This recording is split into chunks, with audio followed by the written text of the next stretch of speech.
Hi everyone, this is cs225 Final Projects Open Flights presentation. Our team member is Boyan Zhang, Jeff Zhou, Kevin Ren, Lingxiang Cai. First introduction section. I want to talk about our goals. So our projects use the open flight datasets to calculate the shortest path traveling between the two airports and generates a visualization of our result. We use the A-star search algorithm using the Euclidean distance as the weight of our edges and adds the approximate distance to destination in our A-star search process. We also try different approaches such as digestra and BFS to compare the trade-offs between the different algorithms. And we use the Prim's algorithm to optimize our image. And for our data sets, we use the OpenFly dataset, and these three files are in CSV format and containing information about airlines, airports, and roads. For invalid, unreachable sources and destination pairs should provide an accurate and clean error message to user. When the source datasets contain invalid roads, the entry will be discarded. When an airport is unreachable, it will also be discarded. For our algorithm decision, we have a similar algorithm, A-star and Digestra. So we compare their runtime, and we finally choose A-stars. And also we use the Prim's algorithm to use for our visualization. For the visualization part, the airport's CSV dataset contains the necessary information for us to draw points on the world map. We need the longitude and latitude information and we have to convert them into the XY coordinate on a world map. And after we convert them to XY coordinates, we have to connect these points using a quadratic basal curve. The handle of the curve is chosen between the 2 points, directly proportional to the square root of its distance and the dot product of the direction to east, so that it has a nice curvature when we see the points connect to each other. We also needed to find a way to figure out which way is the shortest, whether it's the direct distance between 2 points or the wrapping distance around the edges of the map, and which creates the following effect. As you can see here, all the 3 cases we have to draw between routes. The first one is the routes directly connecting between 2 airports. The other one is one that wraps around the map to go to the other airport because it's the nearest route. And the last one is vertical, and since it's vertical and our the curvature for the basal curves is directly proportional to its dot product to the horizontal line, it's not going to be as curved as the other routes, which is why the visualization is so good. To visualize the prime algorithm results, we colored each kinetic components with different color, and single kinetic components are discarded. And here are the results on the map. Okay, this is not the actual result of the correctly implemented prime algorithm. The actual result is actually a single color, since airports are pretty much reachable from any place. This one looks good, so I'm keeping it. So for the project setup, we first do the contract and proposals. We have a to-do list powered by Jeff Zhou, and that's a really good stuff. But we do have some problems because there's Thanksgiving breaks and there's also many exams. We do have some delay on our schedule, but we finally made it. Okay, so for the BFS, we're implementing it in the algorithm.hpp, and we're using the by using the labels, and after we label the edges and the vertices, we using Q, like just like the MP transversals, we're using Q to traversal whole graph, and we got the BFS work. and we using the BFS work out the shortest path. Okay, for the Dijkstra part, the time complexity is depending on the iterations on the vertices. So the worst case is we need to visit almost all the vertices. So the total iterations, the worst case is equals to the number of vertices in this graph. And for each iteration, we need to first pop the top element in the main heap. This will cause a O log V runtime, and after that, we need to update our neighbor's weight if necessary. This costs O1. And after that, we insert the unvisited neighbors to the main heap. And this will cause O log V for each insertion. And after that, all we have the total runtime is O V log V. For the ASR, the only difference between ASR and Dijkstra is we need to calculate the new weight because ASR has to add the estimate value to the edge weight to calculate the new weight because this will like eliminate the unnecessary search in this graph. So this will add another O1 calculation into this, into each iteration, and the total runtime. The worst case is this is equals to the Dijkstra, but most of the cases we will not meet this worst case. Okay, so for the prims, we're using the priority queue to implement the shortest path. So we first get the shortest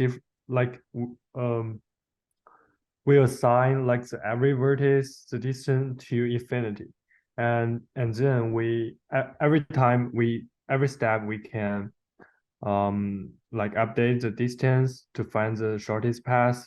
So, but we need to have a start point and the destination point. And we can use in the priority queue to find like every step where is the shortest path. So we add up all the shortest paths, which we can get the shortest path from the source to the destination. So for the running time is OV. The V is the vertices because we need to like access all the vertex, and every iteration like we are popping the min heap, which is also the priority queue, is O log V. So the worst case is we need to add the access and the plus the every update the distance, which is the V log V plus VE, which E is the edges and the V is the vertices. So for the BFS test cases, we are first build a very small graph, like 5-6 vertexes, and we got the weight of that vertex, and we do our like calculated to find the shortest path from the source ID to the destination ID, and we can get like all passed and it's all right by using the BFS walk. And after that, we are putting the airport, which is a real situation in the test case. So we're loading the airports, the road in the test case, and we can know like which route is the best, the shortest, and the step is like less than every like any other passes we calculated. So for the test cases for the Dijkstra, we firstly use a simple graph and complex graph using int as a type of the graph because this is easy to test. And after that, we first load the small airport graph into our test case because that's easy to check. And after that, we load the large airport graph into our test case. And although this is not written on the test.cpp, but but Dextra is tested to be valid. For the A star is quite similar to the Dextra, so we first verify that the Dextra is the correct one. So after that, we use build up 100 times to see if that if A star generates the same path as Dextra, and after that, in the end, they generate the same path, so A star is also the correct method. Okay, and I will be sharing my screen for the demonstration part. To build the project, all you need to do is, where do I start from first? Okay, so to build a project, first you need to create a build directory, and we go into the build directory, and we use cmake to create the make file for this project, and just make min, and this will create our min entry, which is also the interface for our CLI, and it will be the main the main entry to interact with all the program's abilities. And after the main entry is built, if you just go to main, it will give you this usage prompt and give you all the available options you have to run this program. For example, if you want to, if you can run a very simple test case for LAX and NRT, and this will give you the most direct route to go from LAX to NRT. And we can also test the more complex one.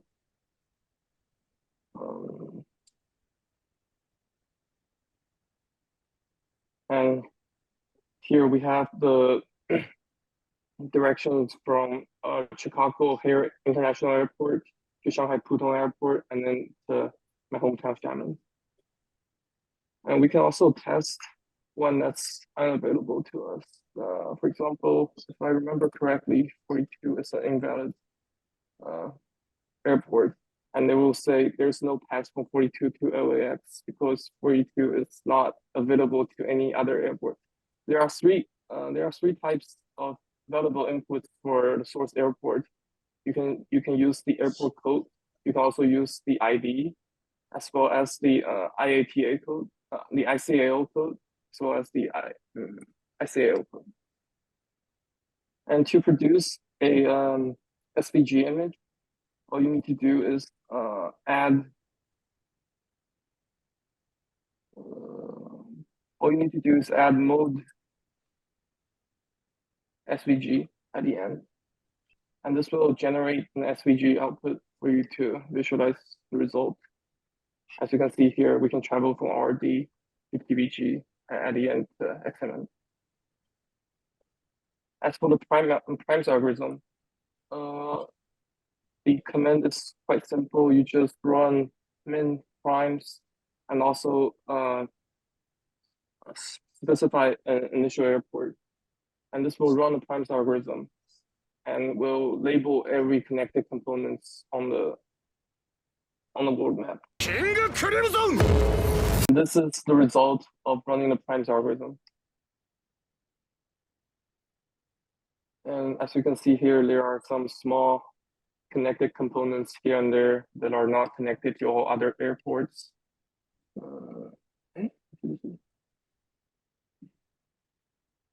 Yeah, pretty much everywhere is connected except for small items like this and somewhere in Africa. But other than that, there are 7 connected components in total, excluding the single airports that we don't have route information for. But this is all the ways you can interact with our program. And yeah, that'll be it for the demo.